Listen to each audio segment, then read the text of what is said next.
De la provocation à la haine. C'est Shlomo qui téléphone à David en lui disant écoute, j'ai une affaire formidable à te proposer, j'ai un camion de pantalons, les pantalons valent $1. Tu les veux? Formidable. David prend les pantalons, téléphone à Jonathan et lui dit écoute, j'ai une affaire formidable pour toi, un camion de pantalons, $2. Tu les veux? Formidable. Jonathan téléphone à Shaoul qui lui propose $3 et l'histoire continue. Jusqu'à ce qu'un certain moment, Moshe téléphone à Christian et lui dit j'ai une affaire formidable pour toi, des pantalons, $49. Ah, formidable, dit 49. Formidable, je les prends. Le lendemain, Christian téléphone à Moshe en disant écoute, tu es vraiment un escroc. Comment je suis un escroc? Mais si, écoute, tu m'as vendu $49 des pantalons immétables, qu'est-ce que tu racontes? Tu sais très bien, j'ai ouvert le camion, il y avait des pantalons, il n'y avait qu'une jambe. Qu'est-ce que tu veux que je fasse avec des pantalons? Personne ne met de pantalons qui a une jambe. J'ai rien compris, c'est pas fait pour mettre, c'est fait pour acheter, pour vendre, pour acheter, pour vendre. Et c'est exactement la meilleure leçon qu'on puisse avoir sur ce qui se joue en ce moment, si vous voulez comprendre ce qui se passe dans le système financier moderne. C'est tout, vous avez tout compris quand vous avez compris cette histoire. Je ne crois pas que faire des enfants suffise à en faire des êtres humains dignes de ça. C'est pas parce qu'on a 7 enfants qui seront des êtres humains ou des juifs, ce qui revient au même pour moi. Hein. C'est un être humain, c'est pareil. La proportion des enfants à Gaza est totalement délirante. Donc on met au monde continuellement des enfants qui n'ont aucune place dans le monde. Production effrénée d'hommes excédentaires, d'hommes surnuméraires. Et Baudrillard dit, enfin, écoutez, SOS Racisme, il s'agit de dénoncer le racisme, SOS Baleine, il s'agit de sauver les baleines. Et Baudrillard dit, mais cette ambiguïté peut être révélatrice, peut-être qu'il y a des gens qui veulent sauver le racisme pour se donner le plaisir de haïr certains ennemis. Il y a quelque chose qui a étonné beaucoup de gens, c'est que lors de la première convention nationale du CRIF, vous avez fait une déclaration qui a été très reprise en disant, à propos de votre engagement dans cette guerre, je ne l'aurais pas fait si je n'avais pas été juif, et vous avez ajouté, j'ai porté en étendard ma fidélité, à mon nom et ma fidélité au sionisme et à Israël. Est-ce que vous n'avez pas peur quand même, en disant ça, de relancer l'éternel problème de la double allégeance, à savoir j'engage une nation à aller dans la guerre au nom des intérêts d'une autre nation? Ces voyages, cette saison en Libye, c'est comme Français, comme écrivain et comme juif. Être juif, c'est être une espèce d'escorte silencieuse et secrète pour les autres peuples et pour les autres nations. Il ne faut pas avoir peur de se faire traiter d'islamophobe. Et de judéophobe. Ce que je vous ai dit tout à l'heure, c'est marqué dans Sanhedrin. Le Mashiach viendra que quand Édom, l'Europe, la chrétienté sera totalement tombée. Donc je vous pose la question, c'est une bonne nouvelle que l'islam envahisse l'Europe? C'est une excellente nouvelle, ça annonce du Mashiach. Excellente nouvelle. À la fin des temps, tout le monde verra son compte réglé. De grandes hécatombes se prépareront dans le pays d'Édom, Rome. C'est un jour de vengeance pour l'Éternel, une année de représailles pour la cause de Tzion. Le prophète Zacharie, dans le chapitre 14, demande ces statuts qui représentent cette puissance islam et christianisme. Comment il va être détruit à la fin des temps?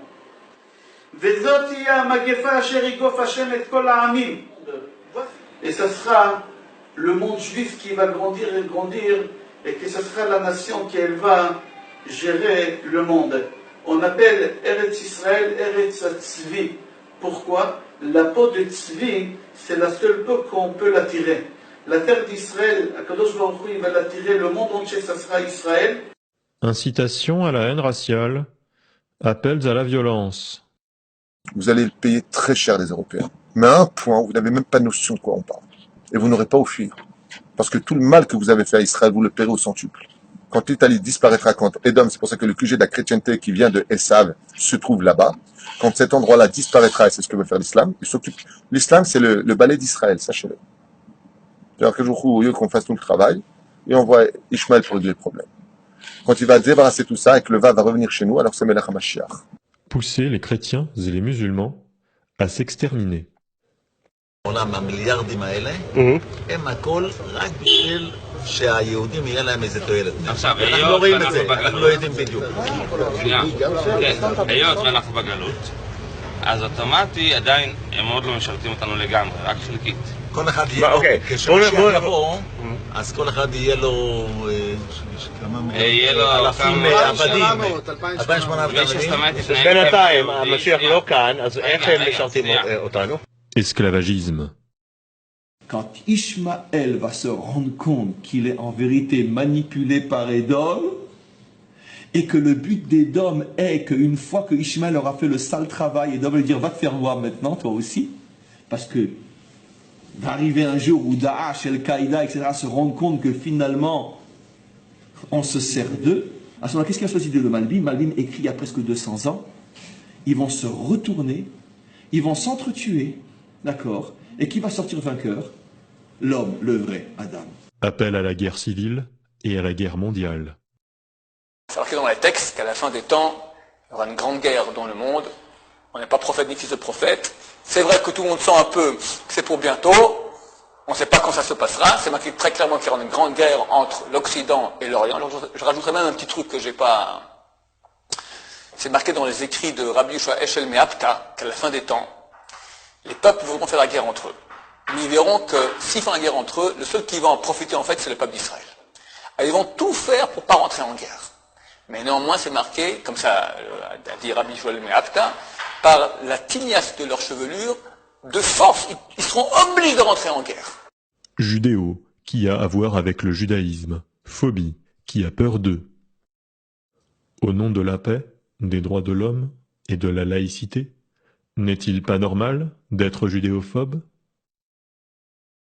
Et certains même redoutaient que les Juifs, jusqu'alors dispersés, mais qui étaient restés ce qu'ils avaient été de tout temps, c'est-à-dire un peuple d'élite, sûr de lui-même et dominateur. On voit bien que d'ici au mois de juillet, on va encore vous redemander que la France présente des excuses pour ce qui s'est passé à Vichy. Votre position est toujours la même. Ils attendront longtemps, ils n'en auront pas. La France n'a pas d'excuses à donner, ni la République. À aucun moment je ne l'accepterai. Je considère que c'est une demande excessive de gens qui ne sentent pas profondément ce que c'est que d'être français, l'honneur d'être français et l'honneur de l'histoire de France. Et vous recommanderiez à vos successeurs, s'ils sont de droite, d'adopter la même attitude? Ils font ce qu'ils veulent, mais bien sûr. Pas de recommandation à faire. Non, mais parce que la pression va se faire également sur eux.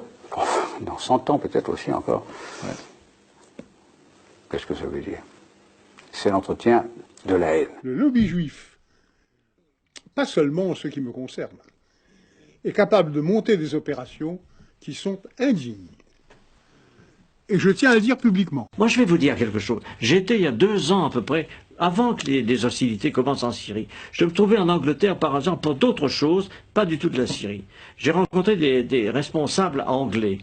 Et quelques-uns qui sont mes amis m'ont avoué, en me sollicitant, qu'ils se préparaient quelque chose en Syrie. C'était en Angleterre et pas en Amérique. L'Angleterre préparait l'invasion des rebelles en Syrie. Cette opération vient de très loin. Moi, j'ai la confidence du Premier ministre israélien qui remonte très longtemps, qui m'avait dit on essaiera de s'entendre avec le Premier ministre, avec les États autour. Et ceux qui ne s'entendront pas, on les abattra. C'est une politique, c'est une conception de l'histoire. Pourquoi pas, après tout? Mais il faut le savoir.